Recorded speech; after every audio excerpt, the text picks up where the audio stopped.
नमस्कार विद्यार्थियों, आज हम फफूंद यानी कि फंगस से होने वाले डिजीज देखेंगे। सबसे पहले अपन देखते हैं कि फंगस होता क्या है। देखो, फंगस से ऐसे इन्फेक्शन हो के ऐसे डिजीज हो जाती है। तो अपन सबसे पहले ये देखते हैं कि फंगस होते क्या है। तो फंगस क्या है? एक परजीवी सूक्ष्म जीव है जो नमी, गंदगी और सड़ी गली चीज़ों पर सबसे ज़्यादा पनपता है। मनुष्य और पशुओं में विभिन्न प्रकार के रोग पैदा करते हैं संक्रमण से। देखो, जैसे ये पौधा है, अपने पास गमले में पौधा लगा हुआ है, तो उस पर क्या होगी? फंगस होगी, क्योंकि यहाँ पे क्या है, गली हुई मिट्टी रहती है और बहुत ज़्यादा नमी युक्त मिट्टी रहती है। तो इसमें क्या पनप जाते हैं अपने पास? फंगस यानी कि फफूंद पनप जाती है। ऐसे अपने दाद हो जाते हैं इनसे। तो सभी ये रोग अपन आगे देखते हैं, अपन कौन कौन से रोग होते हैं। तो फफूंद से होने वाले प्रमुख रोग कौन कौन से अपने पास, ये देखते हैं अपन। सबसे पहला जो अपने पास रोग है वो कौन सा है? दाद है। इसको इंग्लिश में क्या बोलते हैं? रिंगवर्म। इसमें कौन कौन से अंग प्रभावित होते हैं? त्वचा, सिर और नाखून, यानी कि नाखूनों में हो सकता है, सिर पे भी हो सकता है और त्वचा पे भी हो सकता है।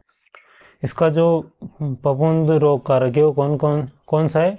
Trichophyton microsporum. और इसमें क्या होता है? लाल गोल घेरा हो जाता है, अपने स्किन पे काला भी हो जाता है और उसमें क्या चलती रहती है? खुजली चलती है। इसके लक्षण है, ठीक है। अगला जो है अपने पास है सफ़ेद दाग। इसको इंग्लिश में बोलते हैं कैंडिडियासिस। ये किस में हो सकता है? मुंह में हो सकता है, अपने जननांगों में हो सकता है और हाथ में हो सकता है। तो कौन से फंगस से होता है? Candida albicans. और इसमें क्या होती है? सफ़ेद पड़ती हो जाती है, जलन और खुजली चलती है उसमें, ठीक है। अगला है अपने पास एथलीट फुट। तो ये किस में होता है? जो अपने दाग रहते हैं उनके पैरों में होता है। और कहाँ पे होता है? पैरों की त्वचा में होता है, ठीक है।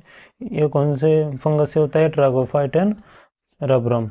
और इसमें क्या होती है? दरारें हो जाती है और खुजली चलती है उनमें और पैरों में से बदबू आती है। अगला जो रोग है अपने पास है एस्परजिलोसिस। एस्परजिलोसिस ही बोलते हैं इसको इंग्लिश में भी। और कहाँ पे होता है? फेफड़ों में। बच्चों ये याद रखना, एस्परजिलोसिस कहाँ होता है? फेफड़ों में होता है।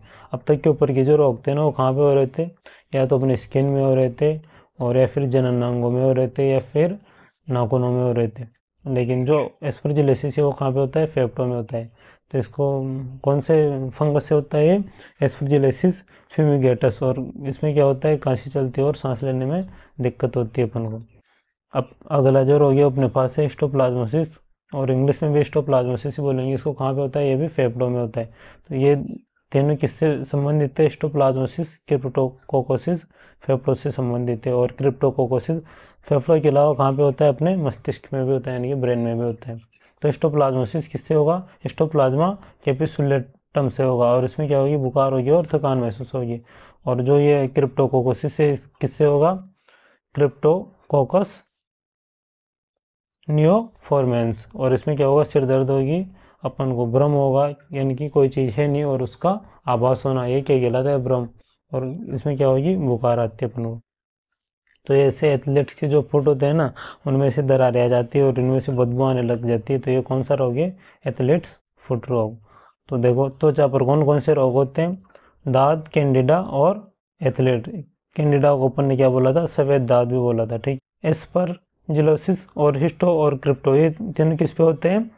एस्परजिलोसिस, हिस्टोप्लाज्मोसिस और क्रिप्टोकोकोसिस किस में होते हैं? तीनों आंतरिक अंगों में होते हैं, क्योंकि या तो फेफड़ों में होंगे या फिर मस्तिष्क में होंगे। और एक क्रिप्टोकोकोसिस किसको प्रभावित करता है? क्रिप्टोकोकस यानी कि जो फंगस होता है किसको प्रभावित करता है? अपने मस्तिष्क को प्रभावित करता है। तो देखो, इसके उपचार में एंटीफंगल दवाएं जैसे क्रीम होगी, गोलियां हो गई और सिरप होगी। तो ये सबसे फेमस आती है अपने पास क्लोट्रिमेजोल क्रीम। और इसके और उपाय क्या है? साफ सफाई रखनी चाहिए और शरीर को सूखा रखना चाहिए, यानी कि पसीना आ जाए तो अपने को वो पसीने को सूखने पर वहाँ पे साबुन से धोना चाहिए। और संक्रमित दोस्तों से क्या करना चाहिए? दूरी बनाए रखना चाहिए। सभी जो फफूंदी होते हैं वो कहाँ पे सबसे ज़्यादा पनपते हैं? जहाँ पे नमी होती है और सड़े गले पदार्थ होते हैं वहाँ पे। इसलिए उनसे अपन को, अगर उनको अपन स्पर्श करें ना, तो अपने हाथों को धोना चाहिए, साफ कपड़े पहनने चाहिए, सूखे जूते, और व्यक्तिगत सफाई का भी ध्यान रखना चाहिए अपन को। अब देखो, अपने पास जो कम्पिटिटिव एग्जाम से अक्सर दाद और कैंडिडाइसिस से सबसे ज़्यादा क्वेश्चन पूछे जाते हैं।